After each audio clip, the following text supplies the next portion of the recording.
the window had been busted out and part of our gear had been stolen. There's nowhere to play up here at all.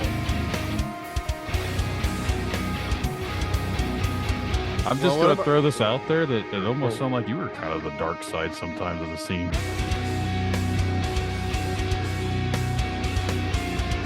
At the end of it, our bass player told us, like, he just looked at us and was like, yeah, this is my last show.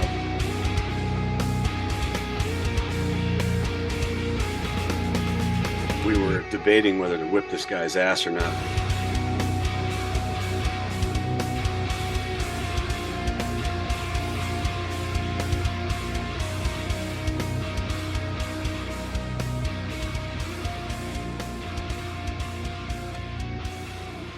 Hello, everyone. Welcome back to another edition of Dark Side of the Scene. I'm your host, Brandon Wright, alongside my co-host, Ed Corella. Yo. And tonight we're joined by special co-host, Braden Baker. Hey, y'all. How's it going? I'm not cracking open a beer. I've been eating nothing but crap. Maybe because it's my wife's birthday and we've just been going out but that's got nothing to do with anything. But I will talk about, I want to put a disclaimer on myself as we go through the process of the show. Like, I have only, I don't know, I'm trying to think. I only have 14 years of experience in bands, okay? So it's not, and I don't come on here thinking I'm an expert at anything I'm talking about. But I guess I've done enough, but I haven't like really toured or nothing. But again, I don't claim to be an expert. Again, we're just basically collecting stories about everybody else's, bad experiences. But I wanted to talk about one, which is either a gripe or maybe some learning education for somebody. But I know a guy, he helps me get shows. He's not really a promoter, he's more like a street team guy. So like, shout out to Jesse. He's a cool guy. But he's just one of those people that like helps put together shows, but he's not really a promoter. He's just a guy that loves music. And like, shout out to those kind of people. But I'd asked him about a situation we had with a band that I guess just started, and they had a quote manager, and this was their second show. And I had put together a show, and it was like already a 4-band bill. And he's like, hey, there's another band that wants to come on here. I mean, I'm like, damn, that's a lot of bands. So I decided, hey, I'll be cool. I'll let them on. And then it's like, oh, they got a person being their manager. And I'm like, a manager? You just started. Like, well, how could you be that lazy to like have somebody do your stuff for you? And I don't know if it was a significant other, I don't know, but that's kind of weird. So why do bands need managers? For the most part, anyways, unless they're like out touring and all that other stuff. Why can't you do the shit yourself? That's what I didn't get. And I'm like, the person clearly, you could tell they were new, and I can't take any, slack, give them persons too much slack. It was just like, so whatever. I mean, I just find that like, why would you put yourself in that kind of position of anxiety for a band? It doesn't make sense to me. So yeah, if a band asks you to be a manager for them, don't do it. Especially a new band, don't do it. You don't need that kind of shit, especially if they're probably not paying you either. No. We'll dive into that shit later on a future episode, I'm sure. But no, I've never understood why bands come off the bat thinking they need a manager or a fucking label or anything like that just because we're in a band, we need this stuff. No, you really don't. Not in today's standards. You can do the shit yourself. Hey, man. I mean, somebody's got to manage that 3 years of EP build up on Facebook. Right. Yeah. Well, again, guys, thanks for coming out and listening to us. We kind of ramble on about some shit, but if you would like to come on this show, you can send an email to Brandon at darksideofthescene.com. You come on here and do your griping, bitching, whatever it is you want to do. Tell us the horror stories you've experienced while being out on the road, trying to play the stuff you enjoy playing. But right now we've got a guest to bring on here, so we're going to go ahead and bring him on in. We're joined tonight by our guest, Zach. Zach, thanks for coming out and talking with us tonight. Of course. I know there's been a big time difference, but we're working through it with you. Yeah, no problem, man. Yeah, I'm on a 12-hour difference, so I'm waking up having my morning coffee. What's up? What's up, Zach? Not much, not much. Waking up, tired as hell. Baby kept me up. I got a 9-month here, so I'm up, I'm asleep, I'm up, I'm asleep. I also got the parents visiting, so there's a lot going on. A lot. Yeah. And you are located where? Tainan City, Taiwan. So it's the oldest city in Taiwan, Damn, right across from China. You don't sound Taiwan. Yeah, I've been working on my accent. Watch a lot of American movies. Pretty good. Taiwan. I bet that is an anxious place to live currently. Yeah, it's actually a pretty chill place. Make some good money out here. Cost of living is really nice. People are really generous, really cool folk. So I don't plan on going back to the States anytime soon. I've always wanted to travel, but at the same time, I'm very picky on what I eat. And I feel like if I was to go somewhere else, I wouldn't ever eat anything because I'm very, very picky. Well, how do you feel about animal organs? Yep, I would be starving. I'm pretty sure I eat that anyways if I eat a hot dog. But yeah, to me, of course. it's just a hot dog. I know Lips and assholes. Yep. Yeah, assholes. Delicious. Hey, nowadays everyone licks an ass, so I mean, it ain't much difference, I guess. Hey, They've ain't been nothing wrong with that. training us all our lives to eat ass. Just rubbing their hands together, those sinister bastards. Yep. They're One gonna day. know whether they know it or not. Sure. So, I guess are you in a band out there? I mean, well, So, in the technical term of what a band is, I would say yeah, because it's me and another member. Sorry. We send, like, he's my guitar player and he'll record tracks and more or less kind of build the skeleton of a song, send it to me. I use Logic Pro and I'll program the drums and I'll do the bass tracks, sometimes do some layer on guitar tracks, and I do the vocals. So it's like a big DIY trying to record everything, figure everything out ourselves, but it's all just making music, producing music. No live shows, unfortunately, unless I can like make a hologram of me back in Georgia or something like that. it's possible. Yeah, it's Might out cost you there. a If lot. Tupac can do it, I think we can figure out the technology. So far, this sounds a little positive. So, what is your negatives about the whole thing about the show? Is we're trying to get some negatives about Well, I being a miss. musician. So, Yeah, that's true. Shit. Okay, I got plenty. No, you're fine. Well, We'll get as into of recent, I mean, I guess the negatives, because I was in a band before. I miss live performance. I miss the stage. I miss the camaraderie of going to local shows and mixing mingling with other bands, and getting that daily dose of drama when you go to the venue. Now it's just comfortable, sit at home, make music, produce music, and it's like very business oriented. Like, okay, who are we going to send this out to? Let's print some CDs. So it's a lot more productive than when I was in a band 10 years ago. Back then, it was all just let's play shows, get fucked up, not get paid, start fights, just do dumb shit just for the sake of it. Make music too, of course. We still love making the music. So, what part of Georgia was your scene? Or, where are you from in Georgia, and how was the scene there? Specifically, I would say like Marietta, Kennesaw, Georgia. So it's like the metro area on the outside of Atlanta. But eventually we started bridging more into Atlanta, playing like a big venue out there was called the Masquerade. That was like the big one to kind of get out for our scene in metal. And yeah, we've just played like a lot of rinky dink places, kind of back and forth. One place called I don't know, if I could say it. Well, they're shut down now. I could say it now. The Warehouse and Swayze's. We would jump from these two venues back and forth. Does Patrick Swayze go there anytime?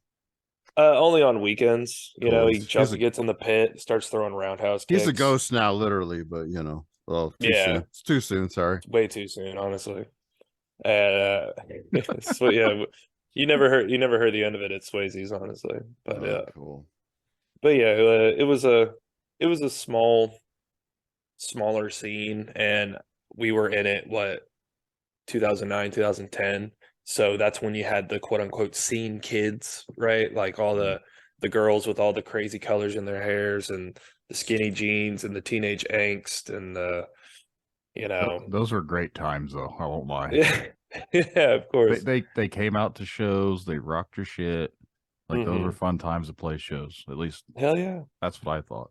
Oh yeah, no, they were fantastic. It's good to look back on. Like, it's not like if I was still back in Georgia, it just wouldn't be the same. I mean, yeah, I'm older, I got a kid and responsibilities and jobs now. But like the metal scene was shifting out of that, like, let's just go to shows, have fun, like kind of turn our brains off and enjoy the moment. And started turning into this just like hyper aggressive, turf war-esque kind of shit, kind of like a bit of I mean, you get a little bit of tribalism here and there in the scene, right? Like, oh, we know this band and this band beefs with this band, so we don't fuck with them and this and that. And it just really was getting out of hand. And it was like venues beefing with venues and kids from certain venues beefing with other kids from venues. And it was just stupid. I'm And glad it wasn't just ups in this area then. oh, good. Yeah. I didn't want to feel alone either. No, it's definitely something must have been around here because I'm pretty sure at some point we will address some issues that previous band that I've had. Like we've had feuds with other bands and stuff like that I don't even know if they realized we were in feuds. Maybe the feud was just all on our end and we didn't fucking but That's usually how it goes, isn't it? yeah. I do feel we had, now that I think about it, I do feel like we had a couple venue and a promoter that did not like each other. And it's not like either or would get mad if you played at the other one, but it was like just the beef, and I don't remember why, and it's just ridiculous now that you think about in the grand scheme of things, the way things are in the Beast era of, the global Beast. I feel like people should have been a lot more grateful for what they had, but what can you do? So y'all were still in a band and still playing shows around this time. The Beast Yeah, time? No, our last show was in February, which turned out to be good, and we're thinking, man, if February is good, I can't wait. Because you'd only heard like a little bit. I don't want to watch the news, but like Facebook, like the Beast is in Italy, and I'm like, prayers for, and everybody's like, prayers for them. I'm like, oh, sending prayers. Oh, that's cool. And then people would say their prayers and then not have to worry about it. Like, okay, I sent my sympathies, but then I guess it came over here, and then they're like, I made the Facebook status. I tried my best, right, and it still made it over here. But yeah, dang. we had to cancel shows, and the show, there was a cool show in April that I was doing with Brandon's band. It was like Halloween in April, and it never happened because it was like a month-to-month thing, whether or not everything was going to open, and eventually everybody just shut things off, and that was that for. And the only thing I did was just like record music at home because I just started messing with my computer more often. Because I'm like, and I was still working, mind you. Like my job never shut down, so I was just like, go to work, record music, come some ideas. I've got a little better at recording computer wise. I'm not claiming to be any kind of producer, but I can make an okay quote demo. So there you go. Well, I think because of the Beast era is kind of why what I'm doing with my friend now with our current band called Fifth Ring is it's just two of us. He lives in the States, I live in Taiwan, and I would call it like, I don't know, like couch concerts or stay at home music, right? Because there were these like live shows going on when the Beast era was going on, and it was like guys in their living room playing shows and stuff. So I think it's kind of becoming more of a trend, and I think that's why we approach it. It definitely didn't start during that time, but we kind of started seeing the trends, and we're like, yeah, why not just make music? Like, why do we have to follow the schematic of you need to play shows all the time, make this X amount of merch, your logo needs to look like this, you need to be like this. That's one thing like we're always trying to like step away from. It's like we're definitely like a deathcore band, but we try to like step away a little bit from the traditional route, to stand out a little bit. But I think we still kind of fit into the groove of, X generic deathcore band. So I'm assuming you get along really well with your bandmate from far away to keep this going. Oh yeah, we play like PlayStation. That's how we stay in touch. So the 12-hour difference, it'll be like my morning and his evening. So he'll get off work, I'll be waking up, getting ready to start my weekend, and we'll play like Elden Ring or something and just start chatting. And eventually it was like, bro, just record some stuff, send it over here. And yeah, he was my guitar player in my previous band. So, we never really lost touch. When I first traveled to China, because I first went out to China before I came to Taiwan, and everything's blocked in China, like no Facebook, no Instagram, Google, all that stuff. It's all blocked. So I completely like for almost 2 years was just excommunicated from like everybody. Like I barely spoke to anybody. Everyone just knew I was in China. Nobody had any idea what I was doing over there. And I come to Taiwan and everything's open, nothing's blocked. And me and my buddy just talk probably every week now. So it's even though we're so far apart, he's still like my best friend, my brother. And I love that boy. You're like a rock star touring without the complete band. I mean, you're going to these foreign lands. I'm on a world tour, man. Eating pig's ass, Oh, it's good for you. In the Chinese belief, whatever part you're eating is good for that part on your body. So I have a really healthy asshole. It sounds like it. So I have a question. Oh, Hang on. sure. Yep. Before I forget, do you think this? I was going to say a little bit ago, but you're talking. Do you think the whole Beast era has given a reason for projects like this where you're more remote?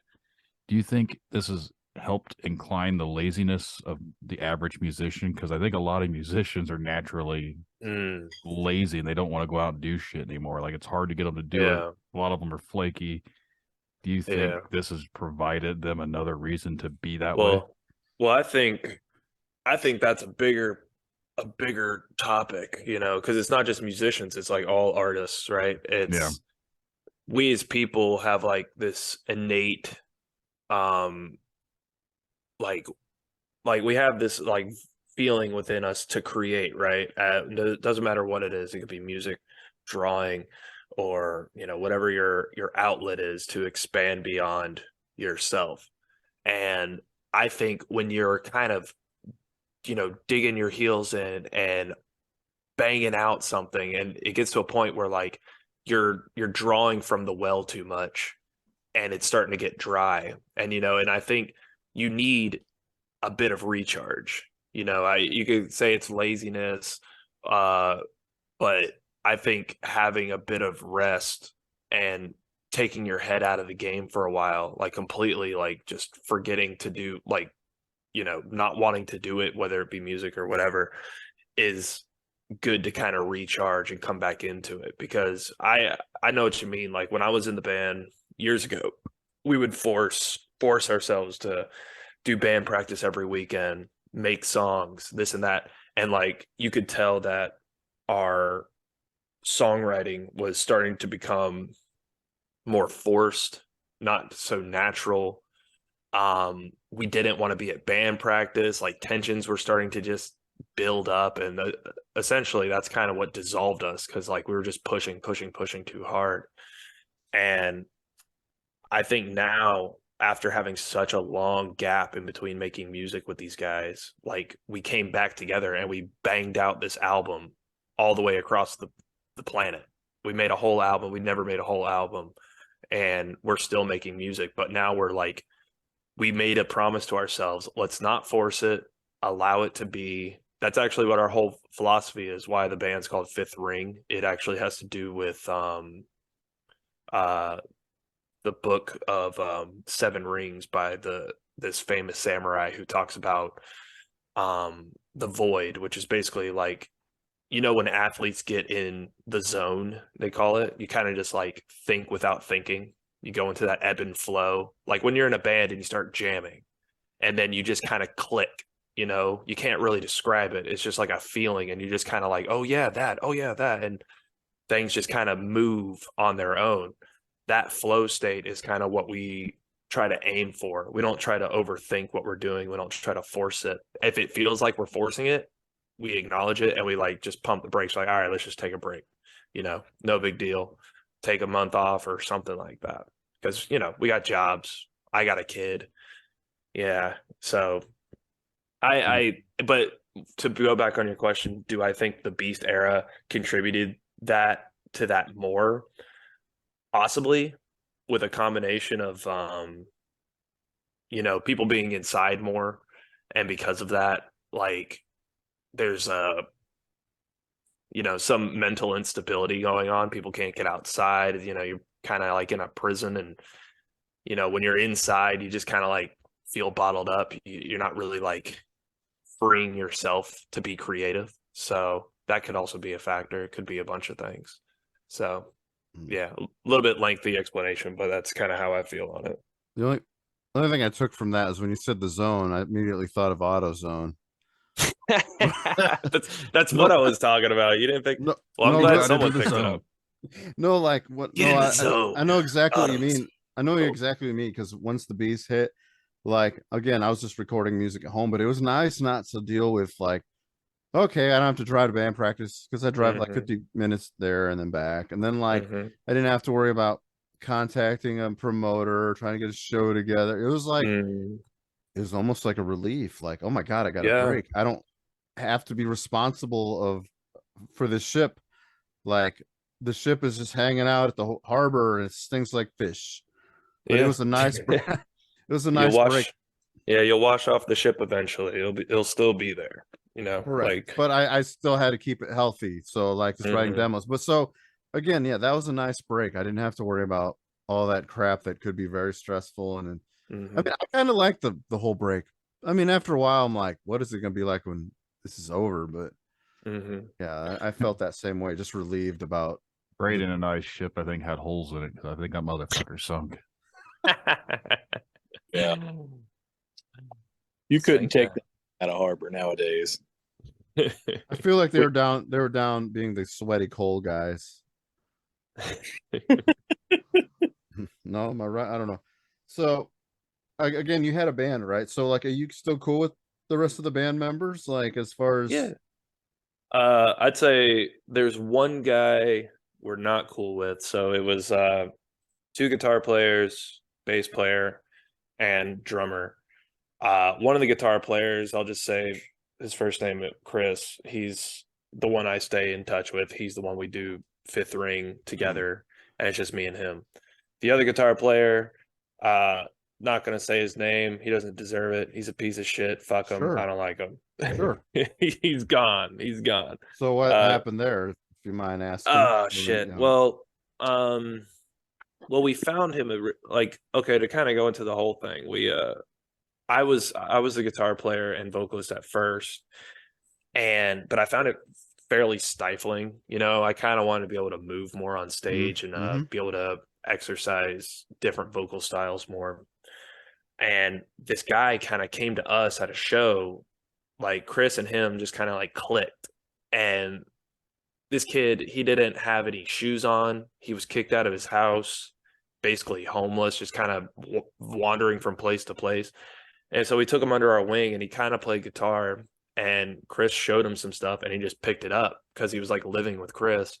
And I was like, well, that worked out. And he became another member, and it worked for a while, but this guy stopped showing up to practice. He never really put his head fully in it. He had a lot of issues going But you know, we kicked him out accordingly, just kind of like, bro, like you're done. We don't want to deal with you. This is too much. And we weren't really too negative about it. We're just more or less like, yeah, dude, like you're not showing up. Let's just like he kind of like ran off anyway, so it wasn't that big of a deal.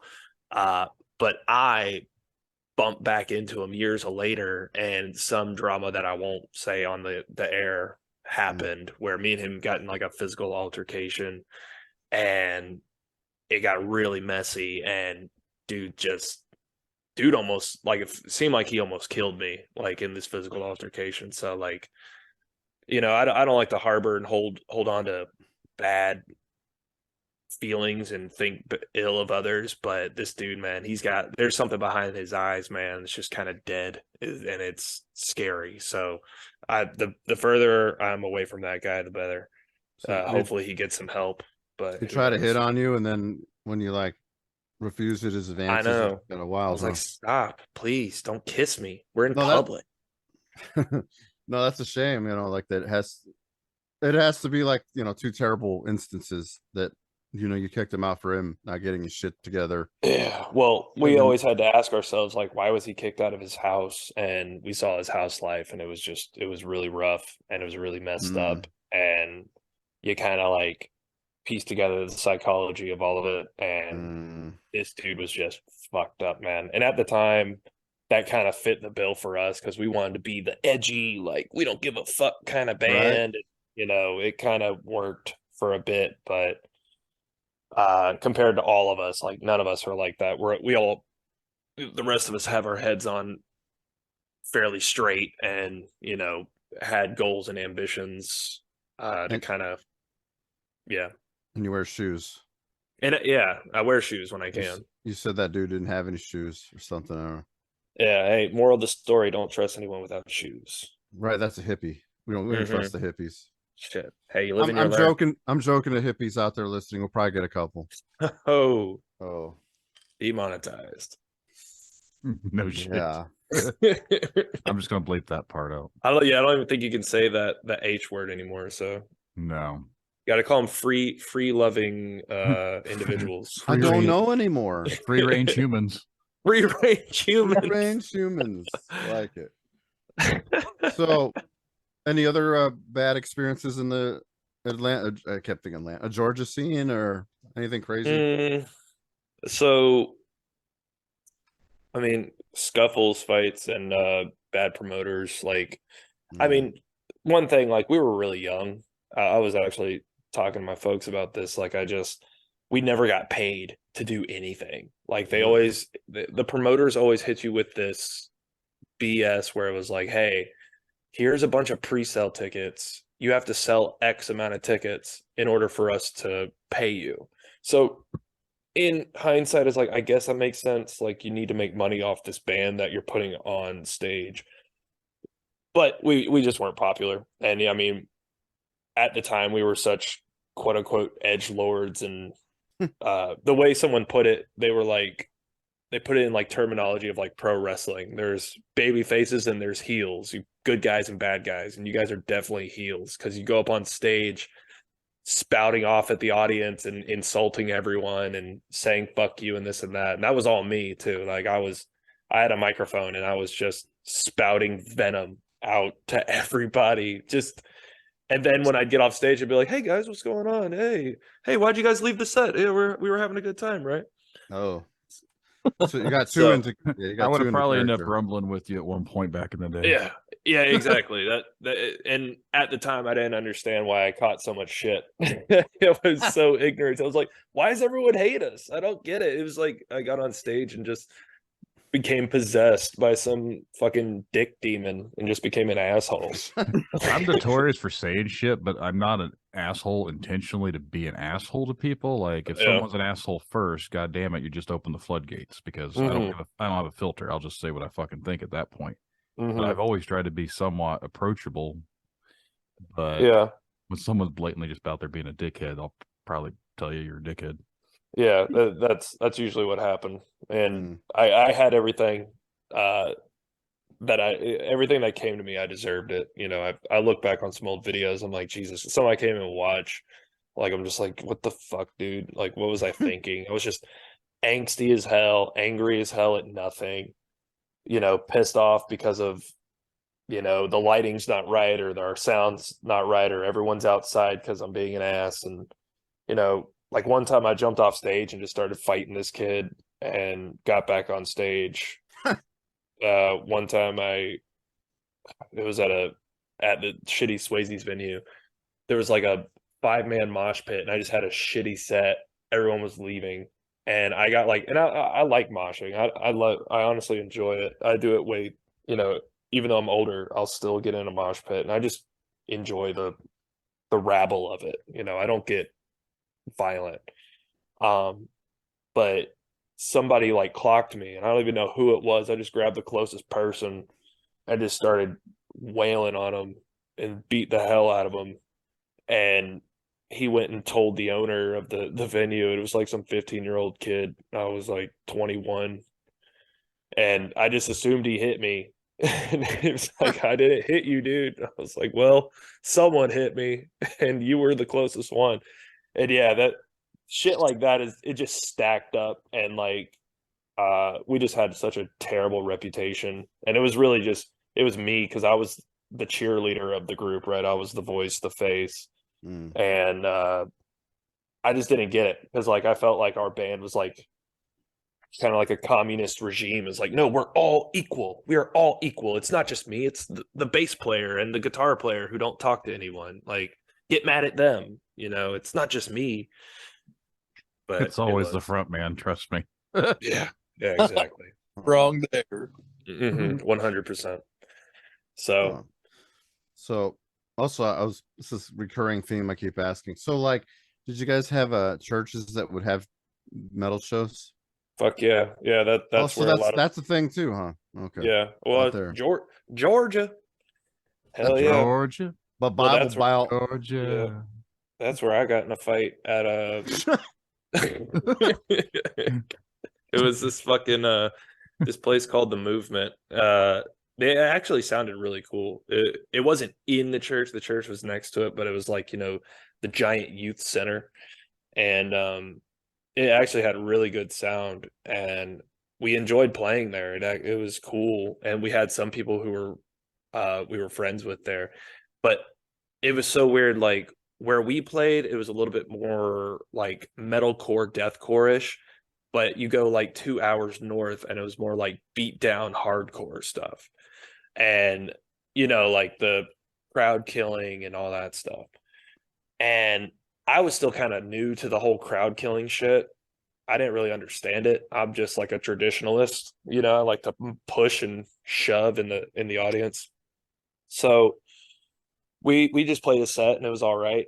And all these hardcore kids are in the middle of the pit and they're crowd killing. And this one, I just get like bowed in the nose. I get hit so hard in the face. I get knocked to my ass and like slide across the floor. And I'm just like, okay, I got hit, and it hit me so damn hard. Like I saw stars. I just got up and like, whoa, I'm just going to chill out. But then I see this guy, big dude, and he was the only one in the pit doing it. And I was like, oh, I think that's the guy crowd killing. And he's like looking over his shoulder, like walking up to people and like just throwing bows. And again, I didn't really understand crowd killing. And I started jumping on this dude, just calling him out. And it like just there was literally like all these death metal kids and all these hardcore kids. And it was just everyone's holding everyone back. And it's turned into this big fight. And the music had to be stopped and all this shit. And yeah, I mean, I was just going off on this guy. I was like, dude, this dude's fucking slugging people. Like, what the fuck is that? Like, he hit me too. Fuck this guy. And one of my friends pulled me across. He's like, dude, he's a part of blah, blah, blah gang. If you fucking start shit with him, they're going to slash your tires and fuck you up outside. So don't do it. And I'm like, okay. So we left, went outside. Yeah. Probably a good Yeah. thing. Yeah. So There was actually a band from our area, and I'll name drop the motherfuckers. They're not a band anymore. I don't remember what it was. AXP. Ed, have you ever heard of them? no. They were an older band. They were a hardcore band, I think, but they were supposed to be a Christian band. And they supposedly, and I don't know how true this is, so I'm not going to say this is true, but they were supposed to be involved with something called the Courage Crew, whatever the fuck that is. I don't know. But they would supposed to be like they'd beat up kids that were smoking because they were all straight edge. And Hell yeah. they would start all sorts of shit. Well, all their fans that came to the shows were notorious for being crowd killers. And I never understood the whole crowd killing thing. I still don't understand it, maybe because I'm almost 40 fucking years old, and I don't get the point of going to a show and hurting people. That's just honestly there just to try and enjoy someone's band, but instead you're going to run around and be an asshole and fuck them up because that makes you feel better about yourself because you're a big pussy. But no, so there was a band around here like that too. I played a few shows with them, and I never seen anyone really get crowd killed, but that was the reputation that that band had. And I never talked to the guys. They seemed like they were all right guys, but just in general, that was like the whole thing. As far as like crowd killing around here, though, I don't know if that's really a thing that I'm aware of. Have you ever seen that shit, Ed?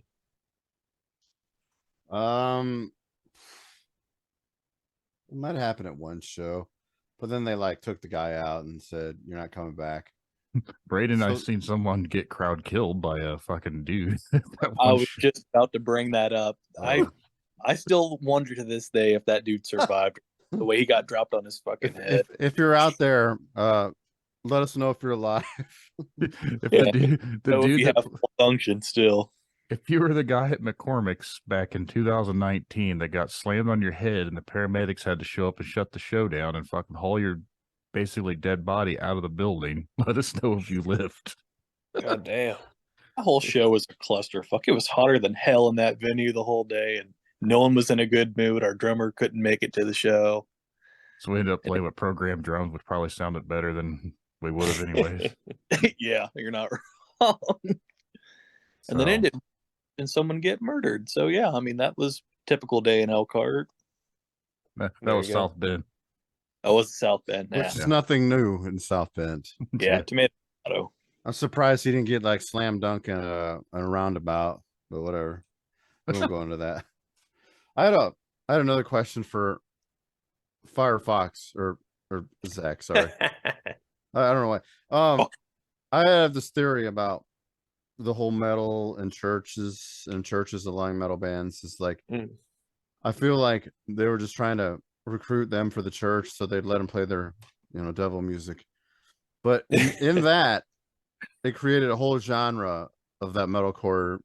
Oh yeah. Like, and I think like it backfired because of Christian that. And that's core. why, well, not even Christian core, just like the bigger bands that got big and supposedly Christian. It's like, I think it worked. It didn't.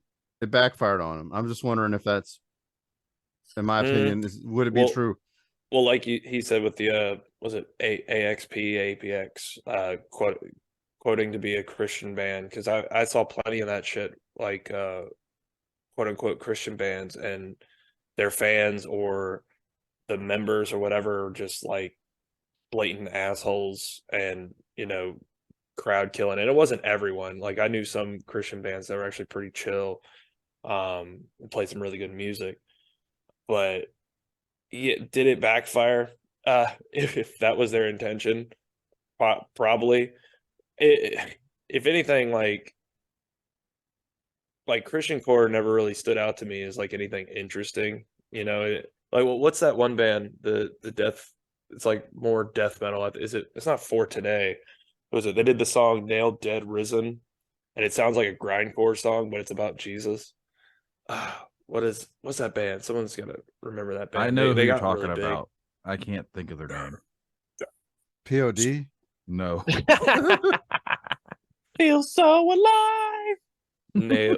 I actually Definitely. That's funny you said that, because a guy, a friend of mine, said he quit smoking and drinking, and I tried to use the JPEG or the GIF of that exact song. It's funny you said that today. It's Impending Doom. That's what I'm thinking. That's what it is. Yeah, Impending Doom's like that's one of those you show someone, it's like this is a Christian band, and they just sound evil as all hell. So I think that's kind of cool. I kind of like that paradox a little bit, like just very evil sounding quote unquote Christian music. I don't think a Um, lot of the bands were actually Christian. I think they only said it because that was like a trendy thing. Yeah, it was big.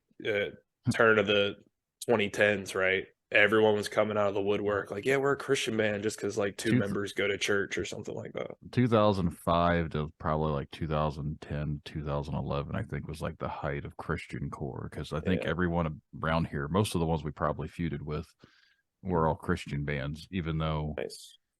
I think the reason we feuded with them was because they were the biggest dickheads that there were. Even though they were supposed to be the nice guys and come talk to us and everything else, but they were the most jaded pricks out there. Yeah.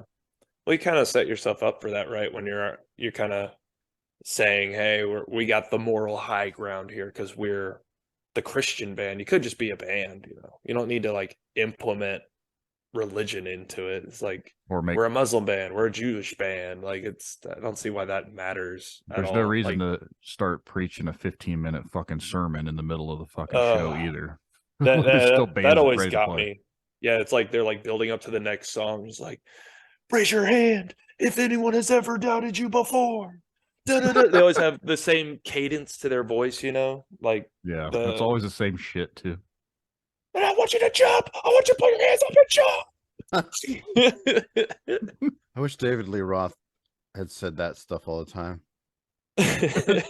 He just looks like he'd make a great, crazy sermon. No, I don't know much about David Lee Roth, so I can't really. I just picture like him doing the kicks and splits that he did in the Van Halen videos, and I'm like, if that guy Oh, yeah. taught in Honestly. church, I think a lot would have got accomplished. Wait, and he did the kung fu shit, right? He would like Yeah. pull out the metal rod and start flipping Yeah, it around. right. We're kicking ass for Christ. I kick ass for the Lord. Yeah, it was just always hokey. And I mean, where you know, being in the Bible Belt, it's that idea of the pendulum swing, right? We're in the Bible Belt, so it's already heavily Christian. So then you get the opposite, which is kind of what our band was, which was very anti, borderline black metal, lyric wise. You know, that was a big thing too, is because we were surrounded by so many Christian bands and playing churches. That's when I would just go up on stage and just, you know, you want to preach about Jesus. All right, well, I'm going to get my 5 minutes to talk about Satan. Right. I can't imagine being in the Bible Belt though. So sorry. No, it's fine. True story. I actually tried out for a band named Church Fire, and Oh, nice. they got rid of me after like 1 or 2 practices, mainly because I'm pretty sure I pissed off the guitar player, because when we went over there, he was wearing girl pants at the time. And this was before I was really aware that was a thing. This was back in like the early 2000s, and he had eyeliner on. And I asked him, I was like, I don't remember what I said. It wasn't like mean or anything. I was like, the fuck are you wearing? And then like he got like defensive, and then I was never asked to come back. I was just what the fuck are you wearing? That's a just like he come over, he had like fucking like this makeup all over his face, like eyeliner and everything, and it's like he's almost trying to look like he's in fucking what's that fucking Avenged emo band? Sevenfold or No, it's before even Avenged Sevenfold. My Chemical Romance. Yeah, My Chemical Romance. Yeah. I was like, we're supposed to be playing metal, and you look like a fucking emo kid. I was like, "What are you wearing, man?" That's all I said, something like that, and I was never asked to come back again. How dare you make fun of my AFI look? Shit. Hey guys, I'm here to try out for Church Fire. Whoa, look at this guy. Just walk in the door, start asking people what they're wearing. I guess that poor was guy, kind you of know, a he dick had- thing. I I didn't mean- even think about it like that. I didn't really know the guy. That's okay. It's the character. He went home and had some mascara running down his face. Fucking dick. The thing I've learned about Brandon over the years is that he is not afraid to ask the hard question. Well, I'll say it. Yeah. Is this guy wearing girl pants? Yeah, pretty much that sums up any action we've had with fans that have been negative. It's Brandon being like, "What the fuck are you wearing?" There you go. Oh man. Addresses the elephant in the room. Somewhat Well, so, too. I should say most interactions. Sometimes you just get douchebags that like to flip you off during your whole set for no reason. Yeah, well, Yeah. that's a story that's coming at some point. That motherfucker's getting called out. Fucking Oh, JC up in Fort Wayne. And I'm not talking about the Jesus Christ. I'm talking about the other one. I'm looking at you, Jesus. Jesus. Yeah. No, there was I actually said I want to bring this up at some point, but since Braden's on here, I can bring it up now. I about got into a fist fight when we won a battle of the bands. What was it, like 4 or 5 years ago? Yeah. We won a battle of the bands for like the Rock 98.5 battle of the bands or some shit. We won $1,000. Well, Nice. this motherfucking wolf spider looking dude gets all mad because they were trying to bribe the promoter to let them win and they would split the money with him. But props to the dude, he did not take the bait, and it was all voted by fans. So they turned in notes at the end, like who they voted for. And we had the most votes, so we won the money. And we also got to open up for some new metal band that I don't really like or remember. I don't remember who it was.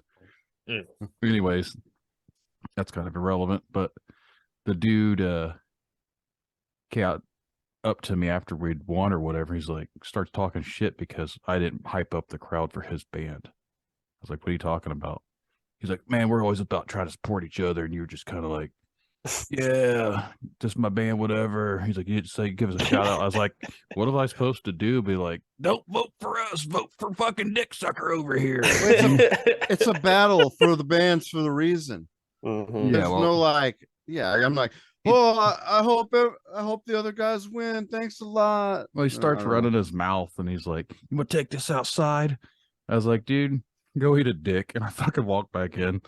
I was like, My favorite part about that whole situation is they blatantly were writing tickets and just dropping in the ballot box when no one was looking, and we still fucking managed to beat them at the Battle of the Bands. There was like double the tickets of the people that were at the event or something ridiculous like that, and we still got more votes than them. Hell yeah. they were finding random people out in the parking lots that weren't even there because the next door was a Mexican restaurant. And they kept going over there and asking people to write their fucking band name down for them. Just sign it, lady. Please leave me alone. Just sign it, you Buy bitch. a tamale. The funny thing is, I don't give a fuck. I'm about to name drop these motherfuckers. They're called Raise the Hate. And Raise the hate. they're all about getting rid of the bad jujus, bad hate. Everyone's brothers. Everyone loves everyone. Motherfucker, we're going to fight now. I was like, what the fuck, dude? Did they have accents like I'll that? beat the hate out of you. I don't know. I didn't really. I struggled to understand the guy because he was a wolf spider. So I didn't speak wolf spider enough. But Hold on. Really I just- painting a picture with the wolf spider thing. I mean, if you could imagine like a little scraggly looking, cracked out fucking wolf spider, that's what this dude Yeah. looked like. That's what I'm thinking. All painted on his face. You Don't know, forget. He looked like he should have been in fucking Crazy Town, that old fucking Butterfly song video. Oh, That's what they fucking look like. well, Shit. I pictured the redhead guy from the Burbs who didn't talk. No, this I dude looked assume- like he should have been in fucking Crazy Train or whatever, the Crazy Town or whatever the fuck Oh that my band is. god, no. With the nautical star tattoos on his shoulder. Yeah. Probably on his Yeah. fucking face. Didn't he have a face tattoo?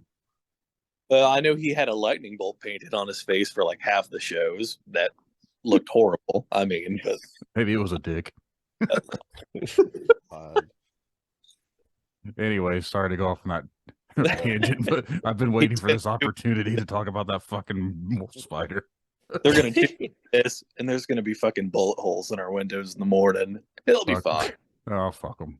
They're just trying to erase the hate, man. Yeah. Yeah. Hey. Stop hating. Stop You'll get hating. erased. It probably works at a managing position at Dick's. Has no idea about podcasts. Okay. I'm sure they probably still fucking stalk my shit. That's pretty Probably. sad. That's pretty sad then. No. Not It's not like you slept with their girlfriend. No, we just legitimately want to battle of the bands, and apparently that made us bad dudes because I wasn't out there telling everyone to go vote for them. Yeah, you're terrible. You're terrible. Motherfucker, we needed that money. Oh my god. Anyways, No, You I've actually never been part of a battle of the bands. I mean, it seems like a stupid concept nowadays anyway, but I just don't Yeah. get it. I don't get it. Like, I always Yeah. think of like something that you'd see on Saved by the Bell or something like Back Attack versus like I don't know. Whatever. We did show. me and my band Cthulhu, the first band I was in, we did Battle of the Bands for our second show, and it was actually at our high school. It was like this prime opportunity. Yeah, it was like some Saved by the Bell shit because it was the first time our school was doing it. It was the first and the last time our school did it, and it could have been because of us possibly, because one. There's videos of this on YouTube too. Like we have all these old videos and we have our performance on there. Like all the bands that signed up were either like in a youth group, Christian band, and they all did cover songs. There were like 3 bands who did the same cover of one song. I don't know what it was. I couldn't tell you, but I just remember it's like, oh, there's that fucking song again. One of the Christian bands, when they were playing, their amp actually caught on fire. And I was like, divine intervention. Look at that. Fucking it was literally smoking. It caught on fire. And we were like one of the last bands to go on. And we did no covers. We did 3 original songs, which were just absolute dog water. They were fucking terrible. And we had to submit our lyrics. And the administrators would like revise them and like look them over and see what was appropriate to talk about. And they took out words like I remember one was like poison or something like that, and they're like, "Oh, you can't say that. That's violent." It's like, yeah, I guess you're right on that. And we had to switch things up. So we made sure to be as squeaky clean as possible. We dressed up as like preppy kids. I wore like a button down shirt and put a visor on. My buddy, he wore a button down. We just looked like assholes. My drummer refused to do it. He was like, "Nah, dude, I'm wearing my Iron Maiden shirt. I'm not doing that gay shit." That sounds familiar.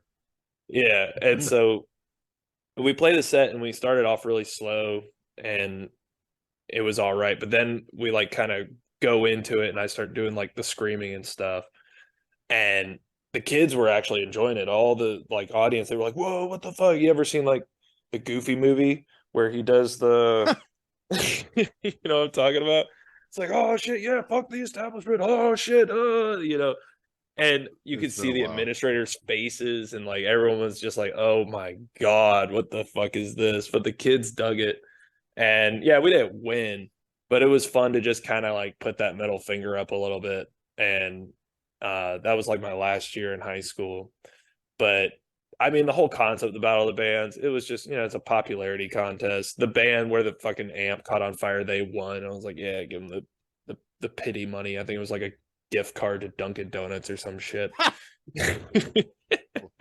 We've been in Wow. a couple, or I mean, I say we, but maybe I know Braden's been in one with me, but I've been involved in a few from previous bands, and I feel like the bands that always end up winning are typically like some of the fucking worst ones. The one that won this Yeah. one that was going on over by Purdue, it was the venue was called the Underground, and they had just opened up, and there was a lot of really good fucking bands. This one band totally should have fucking won. They had the most fans over there and everything else. They're the fucking sick band. Mhm. And they gave it to this like shitty band that were playing on like little fucking practice 12-inch amps. And the vocalist thought he was Randy Blythe.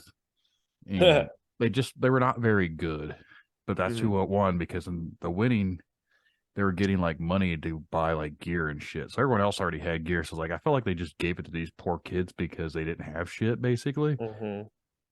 But I was like, well, what's the point of it called the Battle of the Bands if you're just gonna like donate money to charity at this rate? Yeah, it was just, I think it's just an outdated concept. I mean, I haven't played a show in a long time. Maybe Battle of the Bands is still a thing in some places. I'm sure there is.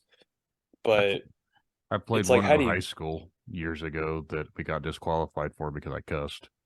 Yeah, don't do that. I don't fucking say anything bad. Yeah. No, I don't know if there's still Battle of the Bands going on anymore. Hell, up until recently, I didn't even know if there's fucking shows going on anymore. Mhm. So there's really That's not pretty- there's really not hardly any places to play in this area, so it's few and far between. Well, I gotta say, since I've come to Taiwan, I actually went to a metal show out here, and it was local Taiwanese metal, and it was called Infernal Chaos, and what was this? I can't remember the other name, but it was a local show in this bar, and it was killer. It was like a really dope metalcore band, and the other one was kind of like new metalcore, and I ended up and like the pits were good, and the show was awesome, and I ended up talking to the members about it. And they all know their shit. They all know their subgenres and all this and that. And they were like, "Oh yeah, we're like new metal, like this and this and this and this, and we like play this and this." It's crazy that like I was just so surprised that the scene out here is legit. Like it reminds me of the scene back in the States. I would go up to a kid. I saw some kid wearing a Cannibal Corpse shirt, Taiwanese dude.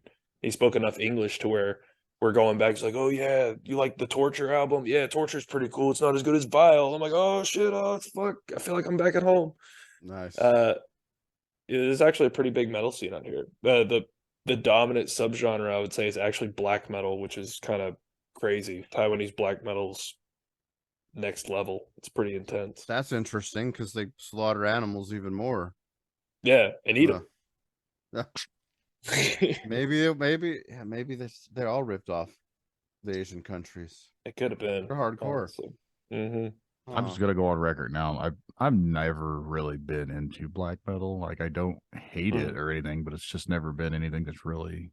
Yeah, I think I watched this guy talk about it, like kind of the history of black metal, and it made me realize, like, do I actually like black metal? Because like, I think I just like the idea of black metal, the very anti-music movement of black metal. Because yeah, some of it's like, yeah, this song is 7 minutes and it's 2 chords over and over and over and over and over, and some guy sound like he's like screaming in a shower, Right. and and it's probably like, yeah, was.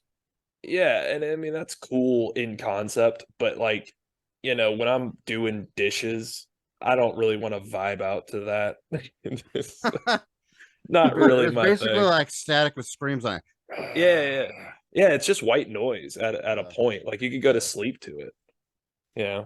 You ever seen the thing where they took like black metal and basically take off the distortion and slow it down a bit, and it sounds like was it like Beach Boy music Yeah, or like stop surfer rock. Yeah. yeah, surfer rock. It really does. It's awesome. So That's cool. any Have you other ever- like sorry, go on. I was gonna say, have you ever heard of something called like porno gore grind noise? Yeah.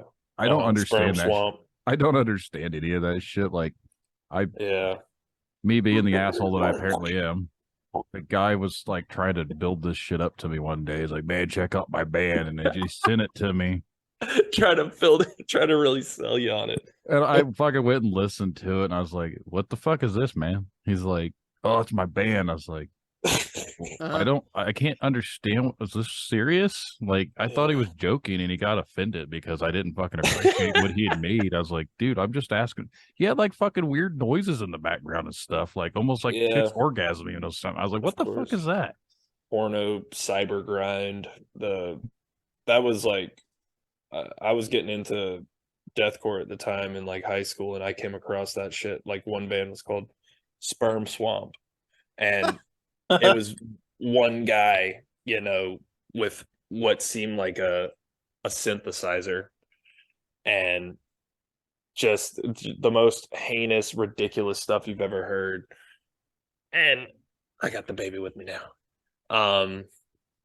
At the time, like, again, it's just that idea, like, you put it on your playlist just so when your friends come around, it's like, yeah, listen to this shit, and it's just, it's noise. It's definitely noise. Porno noise grind. So Yeah. Coming at a stereo near you. yeah. Yeah, bro. I take it you got into a lot of fights that maybe you just got banned from the US. So like, you know what? you're on the run basically. 3 strikes. Oh shit. That was back in the day. And I mean, Wait a minute. Are you the guy that fucking murdered the dude up in South Bend? Is that I didn't want to say anything. That's why I go under the alias Fire Chicken now. Wait, which guy in South Bend? There's always a murder out there. the guy at that show that All of Braden and I them. were talking about? Oh yeah. They never caught the dude that did it. The thing is, I only heard that from you guys. I didn't hear like anywhere posted like who. So yeah, that's Because he was one of the buddies of the fucking guy that booked the show. He's not gonna rat his friend out. no, but like, True. oh, so nobody's gonna like anonymously post, man, prayers for blah blah blah. We hope we find the guy. I see. I never saw any of that. I don't know like That's who that pretty. guy was. That's pretty. Yeah, that's pretty shady. For like, yeah, wow. Okay. I Yeah, don't this know. Maybe he Take owed some in money. context of who the band that booked those shits were, and then come Oh. back and think about it. Like, there's a lot of shady shit that went on with some of those bands in general. Yeah. Yeah, we'll Yeah. go into that right now. Yeah. I'm not guilty of that, but We won't go. We won't touch on this topic. if anything, it's too dark for if the anything, my band is the Christian one of the area, according, against those bands. We're the Christian boys. That's how safe word we are. We don't, try to cause problems, whatever. Maybe that's why nobody likes us, because we're not edgy enough. I don't know.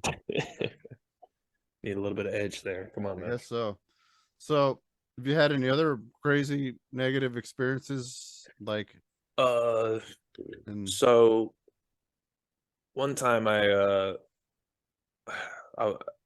some girl called me when I was at a show, and she was hanging out with some guy, and she told me that this dude mentioned my name and said something about me, like Zach's a douchebag, fuck Zach, something like that. I had no idea who this guy was.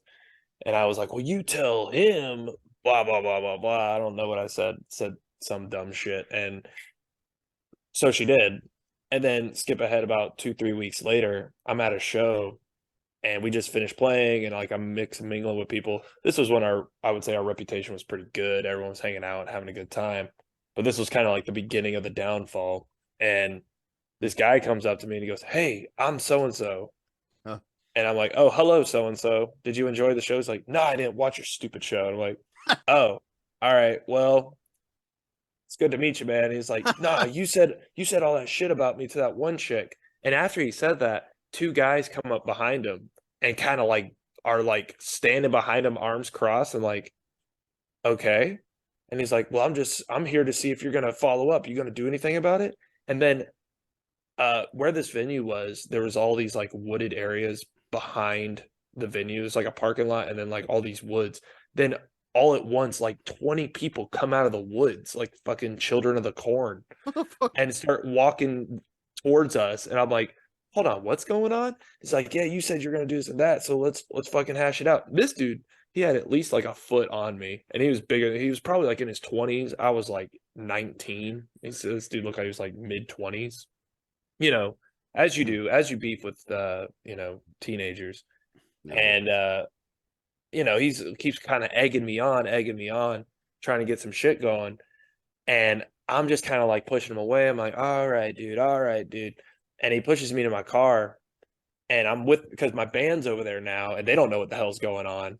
And next thing you know, I go in my car and I get out my baseball bat, and I just start like, popping back at the guy. I'm like, bro, you're going to come here with like fucking 50 people? Like, what the fuck? He's like, oh, hit me, dude, hit me. I'm not afraid to die. Blah, blah, blah, all this shit.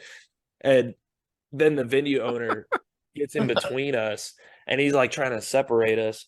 It's like, what the fuck is going on? Da, da, da, da, and just all this shit. And the venue owner actually loved us. Like, he, not necessarily our music, but just us. Like, because he trained my guitar player in playing guitar, so his apprentice in a way. And on a personal level, he just liked us. We loved the guy. And so, he eventually like kind of like shooed the guys off, said he was going to call the cops if they didn't get the fuck out of here. Like, they had no business here, all these people. And he looks at me, he's like, Zach, what the fuck, man? Like, why do you keep getting people come down here to fight you? I'm like, this is the first one, Joe. What are you talking about? I guess he had like some kind of foreshadowing in his head, because then shit started getting a little wacky after that. So I mean, physical fights, I've only been in maybe like 2, but there was always just so much shit talking. And the main thing like that was really crappy about our scene was the tribalism of everything. Like, this band talking shit about this band, and our friends don't mix with these friends because of that. And it just really like divided everybody. And then everyone at the same time would claim, "Oh, come on, guys, let's get like the one band Erase the Hate." It's like, yeah, guys, let's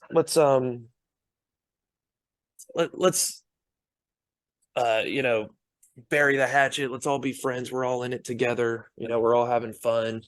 Blah blah blah. But at the same time, they're like, "No, fuck these guys. You know, don't go to their shows." And one time, actually, this band we didn't like, they had some kid, their merch guy, I guess. We were standing in the audience, and you know, like when kids are doing like the hardcore dance, they do like that mule kick where they like kick backwards, just like you know. And I got a story. Keep going. yeah, and so my guitar player, Chris, he got kicked square in the nuts by this kid.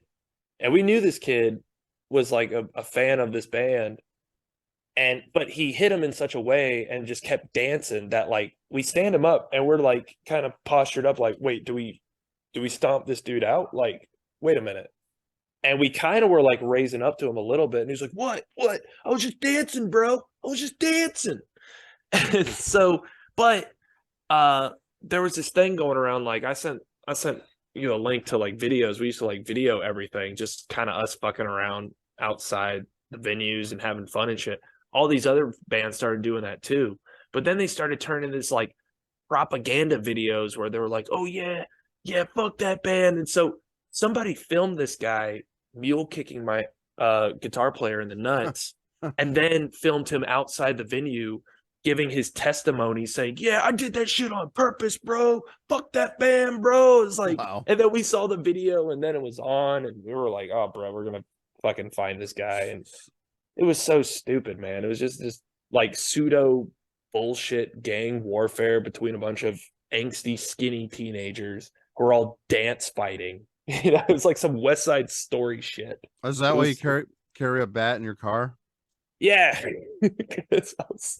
Well, I don't know. I think I carried a bat in my car because I used to go to school in Alabama, and there was a lot of problems up there. But you know, then after that situation, I continued to carry it in my car.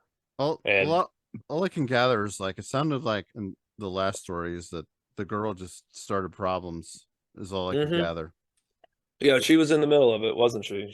Why did I would have took the bat to her. Whatever. I don't believe in hitting women, but you and me, let's hash this out. Like, you're cool, bro, but let's go find that chick. Let's and then get some Denny's. Yeah. So this was the second show of a band I was in called Birth of an Empire. And we played in our hometown. It was the first time we'd ever played there. And one of these bands that were playing the show, we got added to the show like last minute. But one of these bands was called Messiah, and they were from like the fucking, I'm thinking they were from Ohio, but I'm thinking like Mansfield or something, Ohio, something like that. They're pretty far away. And the vocalist of this band was a big burly motherfucker. And we didn't have any beefs or any dramas or anything going on. Like we didn't know these people. And another band's playing, and for some reason, this big dude's out there doing the fucking ninja dancing, whatever the hell you want to call the shit. And I'm standing next to my guitar player, Anthony, and this dude's just like in front of us. He's doing his shit, and we're far enough back. This dude fucking drops down and straight up mule kicks me right in the knee. Ooh. Hyper extends my knee backwards. And I fucking dropped right on my head. And Anthony like looks over and I'm gone. I'm on the ground and I get back up. He's like, I was like, oh fuck. He's like, I thought you were getting bucked for him. I was like, no, dude, he broke my fucking leg. Holy shit. Like, for real? No, like I fucking was like hobbling it. To this day, it still randomly will hurt. Oof. Like it bent my entire knee backwards. Like this dude was a bigger guy. Like he fucking straight up mule kicked the fuck out of me. But I still laugh about it because Anthony thought I was like throwing down for these dudes, getting nasty. I was like, no, dude, he fucking killed me. He straight up took me out. I was like, have you ever seen me like throw down for anybody? That's why he was shocked that I was doing it. I was like, no, he's fucking took me out. I was conjuring up spirits. I just picture this dude in like like overalls. I don't know. Fucking buck. I just No. assumed He wasn't wearing assumed- overalls. He was wearing the gym shorts, big baggy shirt, and he had long, sweaty hair. There you go. I always picture, remember Earthquake, the wrestler? I always picture like any Burroughs singer looking like that guy. He didn't have the beard, Good but he could have God. been the size of him. Yes. Oh, Earthquake. Wow, okay. Earthquake. Old. Rest in peace. I don't know if he's dead. But He is. Bob. yeah, I mean, I wouldn't be surprised. No. Damn. Old Damn. Tinta. His last name, I think, was Tinta or something like that. He's dead. Oh God. All the good ones die young. He looked really old when he was fighting Hulk Hogan back in the early 90s, and he was only like in his late 20s, but he looked like he was in his 40s. Yeah, I mean that was just dudes back then. Yeah. You start smoking when you're 10. Start drinking when you're 12. Real men start cracking open bears when they come out the belly. Yeah. This titty don't got no beer in it, Mom. What's going on? It's going on there. Yeah. Through that. Tried telling him. Wouldn't listen. So Right on. trying to think of anything like other crazy things that might have happened to you. I'm Well, just what going to about- throw this out there that it Sure. almost sounded like you were kind of the dark side sometimes of the scene.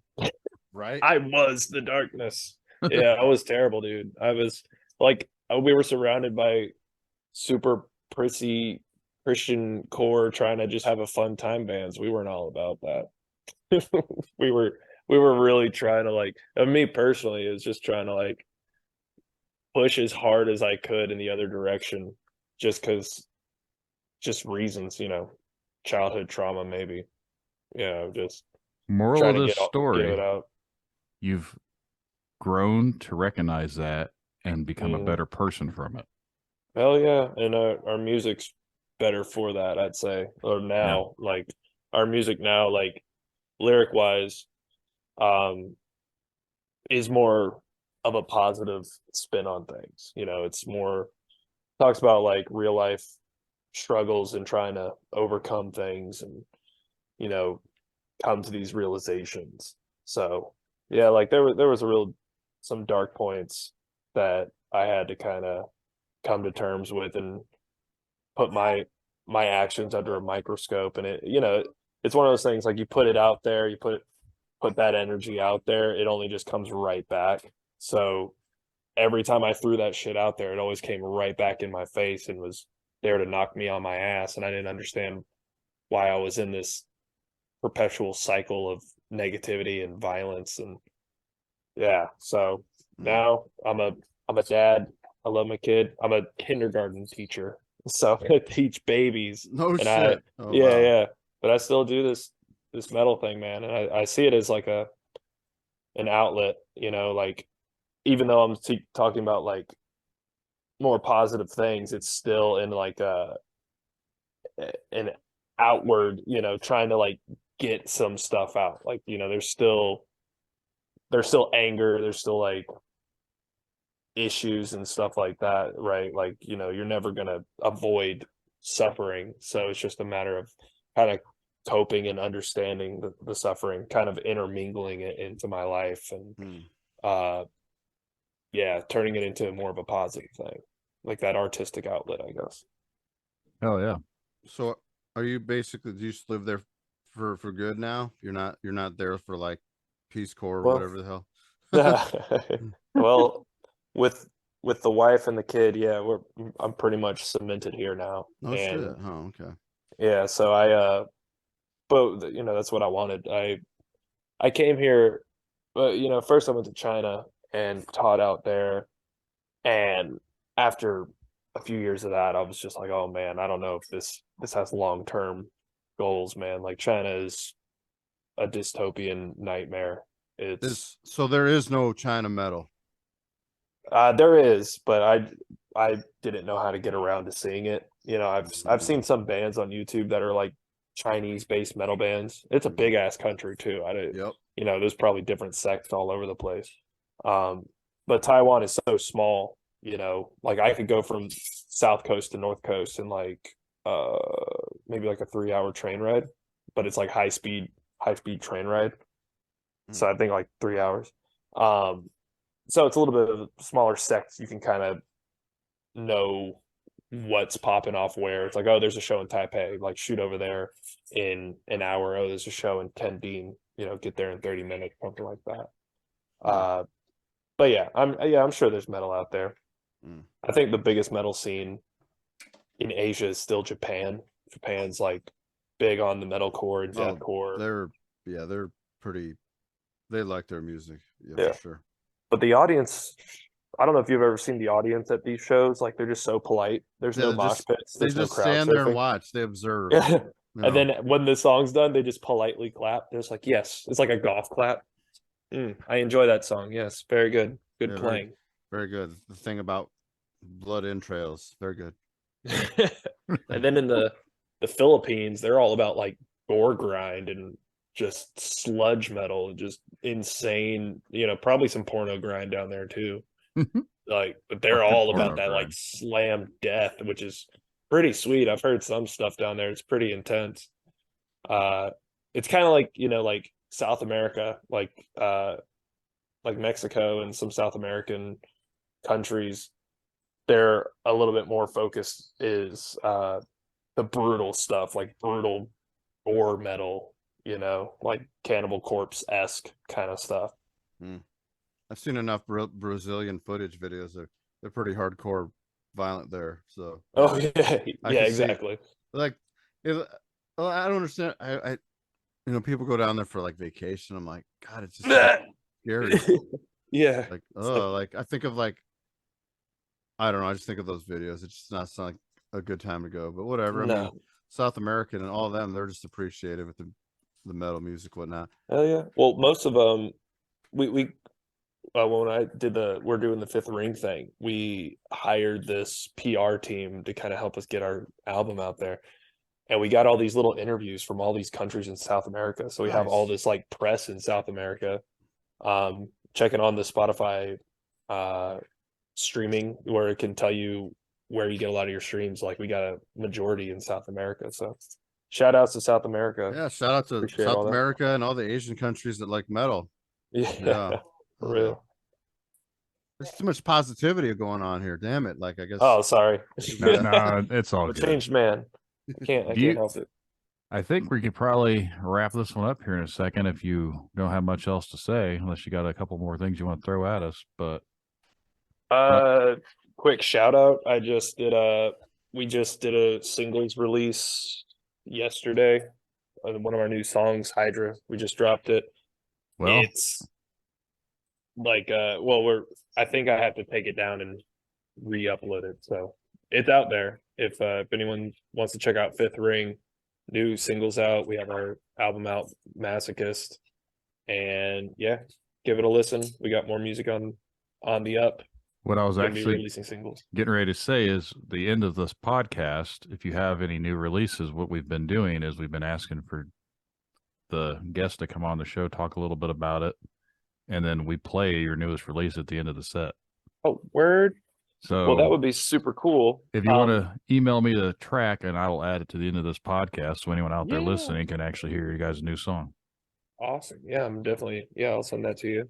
So new songs, Hydra. It's 7 minutes long. So, we're trying to just release singles now. I think doing an album is cool, but the way that music goes now, man, how we live in the content creation era of entertainment.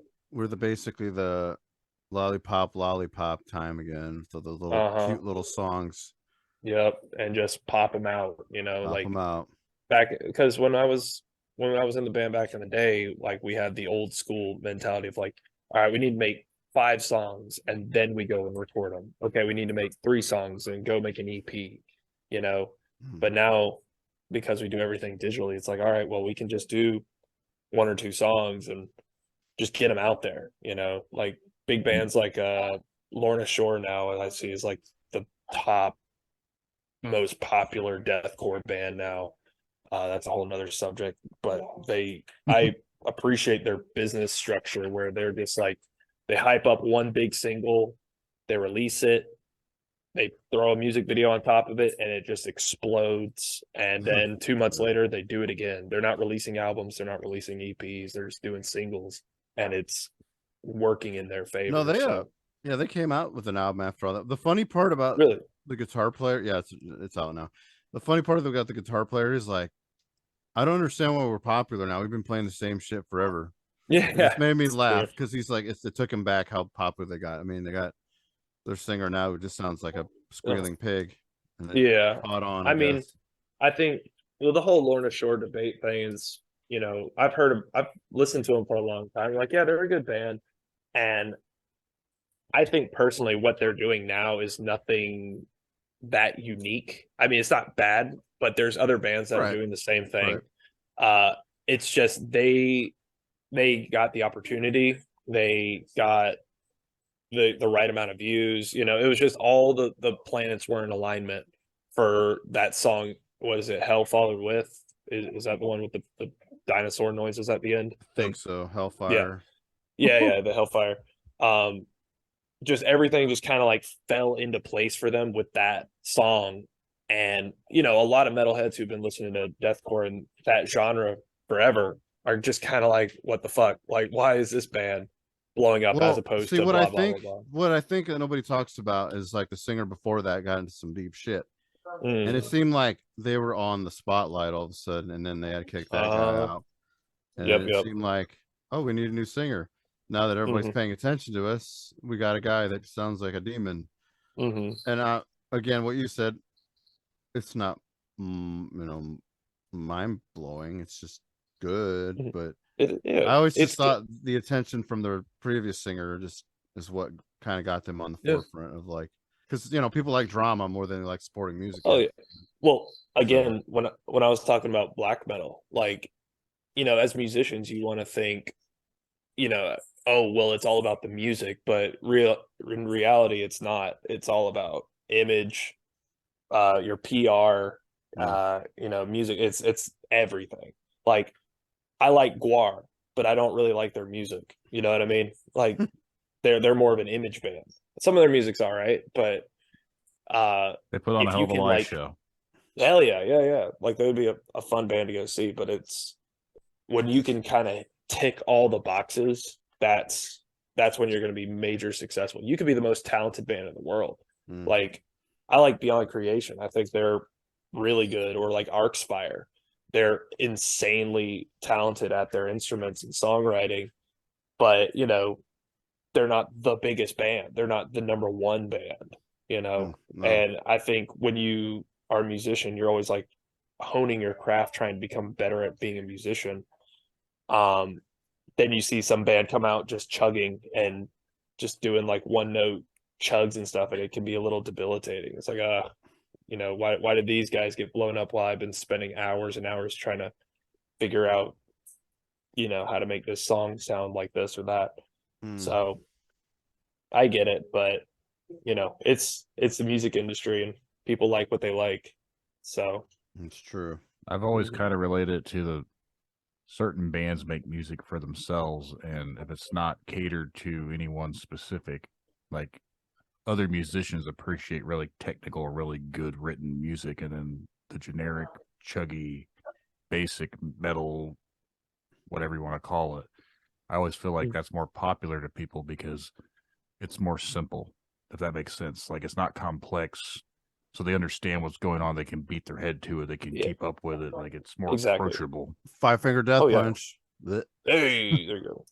Well, see, yeah, there's nothing wrong with that either. It's just, like I said, if I can vibe to it while doing the dishes, ain't nothing wrong with that. Like, as a musician, I can still listen to like just some dumb, chuggy, not saying it's all dumb. Don't quote me on that, people listening. But like, some just straightforward, simple sounding riffs, and if it just kicks ass, it kicks ass. It's crazy. It's like, okay, we're talking about Dream Theater. Like, their music is so complex, but they're so popular now, which is kind of weird. But it's not, doesn't surprise me. But that's the craziest of crazy, and they're really big. Which that's just because Jesus plays guitar for them. That's true. That's true. This is true. Yeah. No, Yeah. Dream Theater is fantastic. Like, But you see, like they've I been never around for a thought long time. they have that, and that's probably the spanning career of how they're big, and they got like endorsements and all that. But that's kind of wild how popular they are. I mean, they don't play like little clubs, and No. they don't play like huge stadiums either. But they play like selective, like big places. It's like that's pretty cool. I don't know. I think it's just Hell yeah. like the tying in with the nerds and the Yeah. nerdy people and the Oh man, they have they're a such voice. they're such a nerd band, honestly. So they got I nerdy fans, love 'em. and no shout out Yeah. to nerds for helping. Hey, Yeah. yeah. Well, me and my buddies always had this theory with Dream Theater. It's like Dream Theater is always trying to be Rush, BT Bam's always trying to be Dream Theater, Yep. and August Burns Red's trying to be BT Bam, and every metalcore band is trying to be August Burns Red. It's just this trickle down effect. No, every metalcore band's trying to be At the Gates. That's just. Oh yeah, that's true. it. That's the real core. I'll throw of that out. Yeah. metalcore. Yeah, that's true.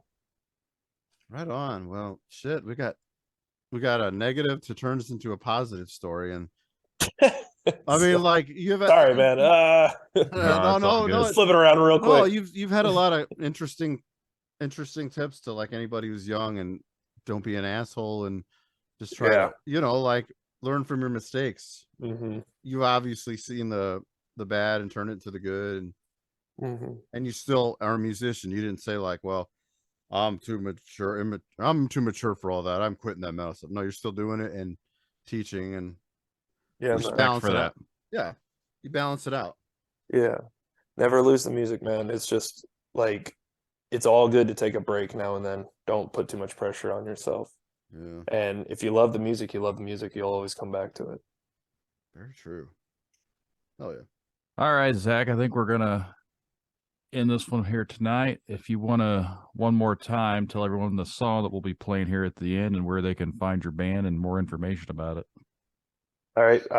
So the band is Fifth Ring, 2 words. You can look us up on Instagram, Facebook, Bandcamp, TikTok, on Instagram, and all of those right there. You can just type in Fifth Ring Band. You can find us on YouTube, Fifth Ring Band. The new single is Hydra. It's a pretty cool song. It's about 7 minutes. It's got a little surprise at the very end there that makes it 7 minutes. And it's a song that my buddy Chris, the guitar player, has been working on for years, and he's finally able to get it out there. So we're both very proud of this song, and we hope that you enjoy it. Hell yeah. Hell yeah. Well, again, Zach, thanks for coming out and talking with us tonight. It's been a fun one. So Yeah, it was awesome. good times. So if you've ever had some bad experiences being in a band, been a musician out there, and you got some stories you'd like to share with us, you can always reach out to this podcast. Send an email to brandon@darksideofthescene.com, and we can get you guys scheduled on a future episode. We're going to roll on out of here. We'll listen to Hydra on the way. Good night, guys.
The journey itself is the point. When we play music, the playing itself is the point. And exactly the same thing is true in meditation. Meditation is the discovery that the point of life is always arrived at in the immediate moment.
Now the people